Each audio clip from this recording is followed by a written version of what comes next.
1 என்னும் சூரியன்.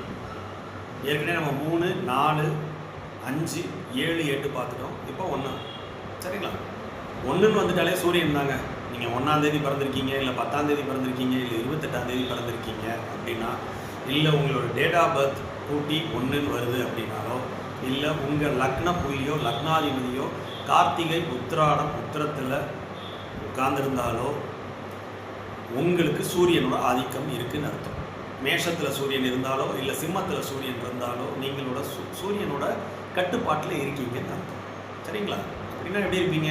ஒரு ஆளுமை குணம், எதாலும் எனக்கு கீழே தான் இருக்கணும், நான் சொல்கிறத நீ கேளு, அதிகாரம், அடங்காமை, யாருக்கும் இறங்கி போகாத ஒரு தன்மை, எதுவுமே ஒரு பவர்ஃபுல்லாக வாடா பார்த்துக்கலாம் அப்படிங்கிற மாதிரி இருக்கிற ஒரு தன்னம்பிக்கை நாயகன் தான் சூரியன். சம்பாத்தியக்காரன், சம்பாதிக்கணுங்கிற வெறி அதிகமாக இருக்கும் சூரியன் வலுத்தவங்க.